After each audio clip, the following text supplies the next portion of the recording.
welcome back to my YouTube channel Nursing Excellence.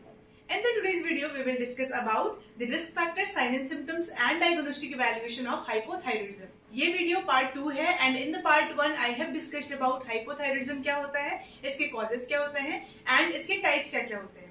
सो अगर आपने अभी तक वो वीडियो नहीं देखी है, so please check it out. Link is in the description box. Before moving to the topic, I would like to request you to please like, subscribe and share to my channel as it means a lot to me and provides motivation to make new videos like this.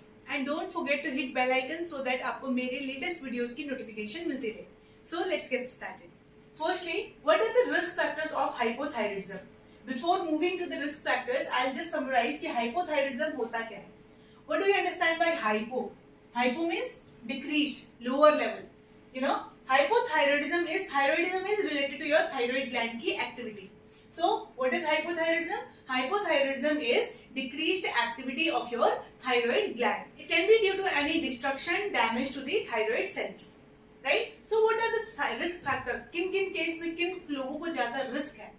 First one is old age. जैसे जैसे as बढ़ती है, there is chance to get hypothyroidism. Next one is being a female. Females को ज्यादा chance होता है कोई भी thyroid disorder, not only hypothyroidism but thyroid problem अगर हम थायराइड प्रॉब्लम देखेंगे तो मेल्स के कंपैरिजन में female are more prone to get hyperthyroidism and hypothyroidism, दोनों चीजें. Right. Second one is your family history.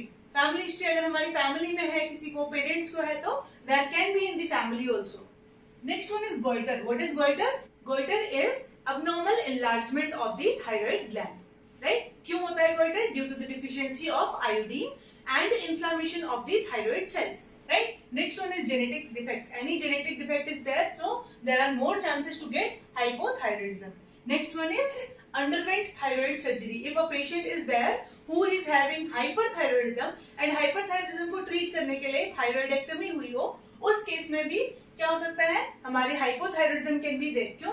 Hyperthyroidism था पेशेंट को, उसके बाद थायराइडेक्टमी होगी, पार्शियल, मान लो पेशेंट का पार्शियल थायराइड ग्लैंड रिमूव कर दिया, तो अब क्या होगा, हमारा जो थायराइड ग्लैंड क्या करता है, थायराइड हार्मोन को सिक्रीट करता है. अब वो हार्मोन सिक्रीट नहीं करेगा तो हाइपोथायराइडिज्म कॉज करेगा.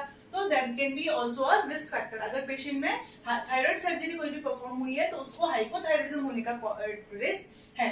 Next one is being pregnant. Pregnancy is also a risk factor for having hypothyroidism. Next one is treated with certain medication. अगर कोई certain medication से treatment चल रहा है, such as your lithium.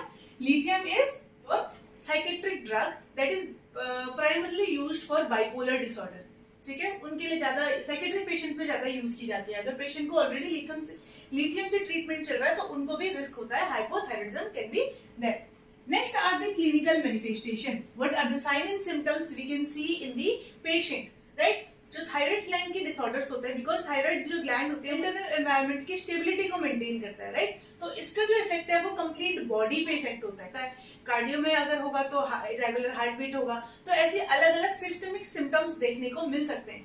But I will tell you generalize जो symptoms है and systemic changes can be also be there. Right? So certain जो important हमारे साइलेंट सिम्टम्स है पेशेंट में क्या देखने को मिलेगा, पेशेंट विल देयर कोई भी ज्यादातर जो हार्मोनल डिसऑर्डर्स होता है, कोई भी जो हमारे हार्मोनल डिसऑर्डर्स होता है उनमें hair loss is very common. Right? तो हाइपोथायराइडिज्म में हेयर लॉस होगा. फीलिंग कोल्ड, पेशेंट को ठंड लगेगा. गोइटर इज अभी मैंने बताया था abnormal enlargement of the thyroid gland due to the iodine deficiency भी हो सकता है और inflammation of the thyroid glands भी हो सकता है, thyroid cells भी हो सकता है. Next one is जो हमारा heart rate होगा वो क्या हो जाएगा, डिक्रीज हो जाएगा. ठीक है, क्योंकि हमारा क्या T3 और T4 जो thyroid gland थी वो क्या सिक्रीट कर रहे थे, T3 और T4 हार्मोन को सिक्रीट कर रहे थे. क्यों? अगर ये कम निकलेंगे तो हार्ट रेट भी कम हो जाएगा. Next is menstrual changes. Menstrual changes में भी हो सकता है, patient can B there can be amenorrhea, menorrhagia, several menstruation से related problems हो सकती हैं. Next one is weight gain. It is very important to know कि hyperthyroidism जब होता है तो weight loss होता है. Hypothyroidism की कंडीशन में weight gain होता है, abnormal weight gain होता है. ठीक है, and the patient की स्किन कैसी होगी, dry skin. Next one is brittle nail. Brittle मतलब क्या है कि the tendency to break in several parts. Right? तो अगर हमारे नेल्स हम लोग देखेंगे तो बहुत जल्दी टूटने लगेंगे.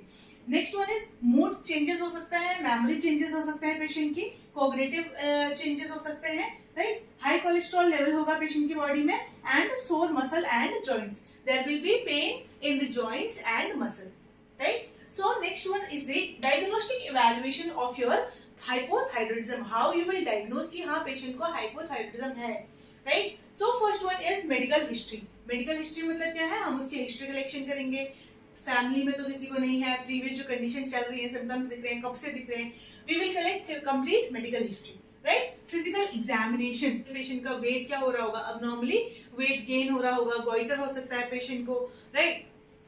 हार्ट रेट में प्रॉब्लम आ सकती है, फिजिकल एग्जामिनेशन में जब हम लोग हार्ट रेट देखेंगे तो उसकी हार्ट रेट क्या होगी, स्लो होगी, शैलो होगी।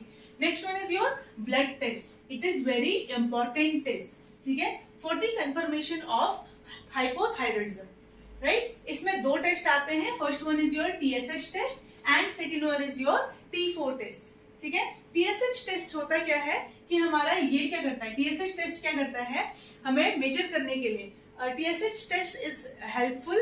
TSH test helps in measuring the level of T4, right? अब स्टोरी क्या थी कि आपका जो हाइपोथैलेमस था वो आपका रिलीजिंग हार्मोन निकाल रहा था, right. Next one is your pituitary. Pituitary को सिग्नल जाएगा और वो जब ये this is your hypothalamus, right, ये ब्रेन का पार्ट है। Next one is your pituitary gland. Pituitary के पास सिग्नल गया, इसने यहाँ से रिलीजिंग हार्मोन निकाला, तो पिट्यूटरी के पास क्या सिग्नल गया कि अब उसने अपने हार्मोन्स को सिक्रीट करना है, राइट। तो पिट्यूटरी क्या सिक्रीट करेगा, इसके लिए थायराइड ग्लैंड के लिए क्या सिक्रीट करेगा आपका TSH, that is your thyroid stimulating hormone. There is a separate video of overall endocrine glands and इनके क्या क्या सिक्रीशंस होते हैं, सो प्लीज आप उसको भी एक बार देख लीजिए, जिसकी वजह से आपको ये जो कॉन्सेप्ट है वो क्लियर हो जाएगा, ठीक है।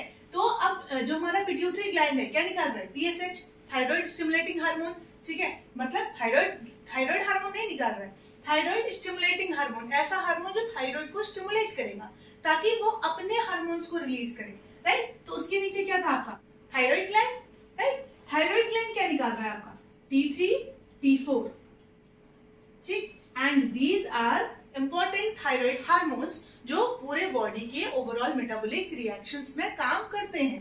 तो ये इतना लंबा प्रोसीजर है, ठीक है। अब इमेजिनेशन करो अगर ब्लड में TSH का लेवल ज्यादा है, क्यों हो सकता है TSH का लेवल ज्यादा, क्योंकि हमारा पिट्यूटरी ग्लैंड क्या करेगा, TSH अब नॉर्मली ज्यादा सिक्रीट कर रहा है।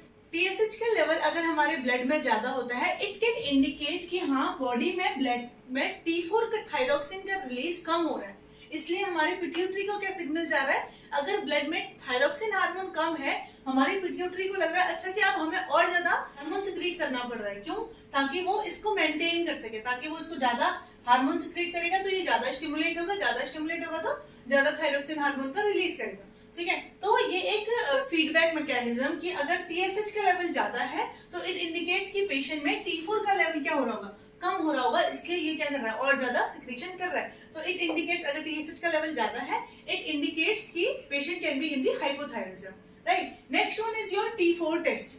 T4 test is used with the combination of TSH test, ठीक है। TSH का लेवल अगर हमें ज्यादा है तो ये इंडिकेट करता है क्या है, हाइपोथायरॉयडिज्म को। T4 टेस्ट हमारे TSH टेस्ट के कॉम्बिनेशन के साथ करते हैं just to whether confirmation of the hypothyroidism. Next one is your radio active iodine uptake test, ठीक है। हम लोग इसमें क्या करते हैं, रेडियो एक्टिव आयोडीन को पेशेंट को ओरली देते हैं, एडमिनिस्टर करते हैं, ठीक है। और हम लोग ये देखते हैं कि वेदर हमारे थायराइड ग्लैंड ने उसको कितना अब्सॉर्ब किया है, उस रेडियो एक्टिव आयोडीन को कितना अब्सॉर्ब किया है, कितने सर्टेन पीरियड ऑफ टाइम में अब्सॉर्ब किया है, ठीक है। अगर हमारे ब्लड में TSH का लेवल ज्यादा हो रहा है तो इसका मतलब क्या है कि हमारे यहाँ पे कोई प्रॉब्लम है, ठीक है। अगर हमारे TSH का लेवल ज्यादा है मतलब पिट्यूटरी तो अपना सिक्रेशन निकाल रहा है नॉर्मली, लेकिन हमारा जो थायराइड ग्लैंड है उसमें कोई दिक्कत है, इसकी वजह से हमारा T4 हार्मोन का सिक्रेशन नहीं हो रहा है, and decreased TSH in the secondary hypothyroidism. मैंने आपको टाइप्स में भी बताया है, you can also check in the previous video what is secondary hypothyroidism. मतलब क्या है, सेकेंडरी का मतलब क्या है, पिट्यूटरी ग्लैंड में कोई दिक्कत है जिसकी वजह से क्या होगा, डिक्रीज्ड लेवल ऑफ TSH होगा। तो test are the diagnostic test for the hypothyroidism. Next one is ECG, it reveal the cardio changes due to hypothyroidism. मतलब ये क्या बताएगा कि हमारे हाइपोथायरॉयडिज्म की वजह से कार्डियो में क्या क्या चेंजेस हो रहे हैं, ठीक है। Next one is needle biopsy.